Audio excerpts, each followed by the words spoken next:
সিলেটে বন্যা পরিস্থিতির ক্রমবর্ধমান অবনতি ঘটেছে।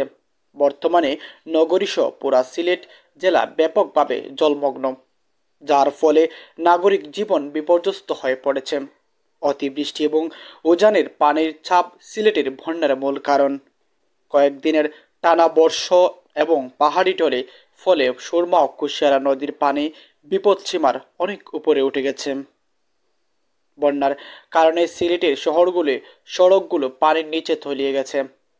জলবদ্ধতার ফলে যানবাহন চলাচল এবং বহু পরিবার তাদের ঘরবাড়ি ছেড়ে উঁচু স্থানে আশ্রয় নিতে বাধ্য হয়েছে। গ্রামীণ অঞ্চলগুলোতে ফসলের ক্ষেত, বিশেষ করে ধান, সবজি এবং ফলের বাগান সম্পূর্ণরূপে ডুবে গেছে। এর ফলে কৃষকদের ব্যাপক ক্ষতির সম্মুখীন হতে হয়েছে।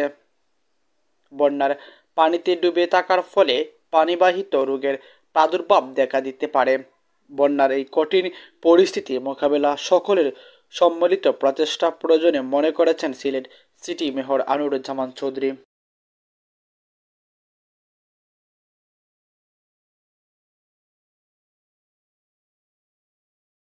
সিলেটের মানুষের পাশে থেকে আপনারা কাজ করেন, আপনারা তো সিলেটের মানুষ, আমরা এক পরিবার। তো আমরা যেটা চাই, দল মতের উদ্যোগে আমি সমস্ত সিলেটবাসীকে এবং প্রবাসী বাঙালিরা যারা আছেন এবং দলনাঢ্য যারা আছেন, যারা বিত্তবান আছেন, তারা যাতে মানুষের পাশে দাঁড়ান।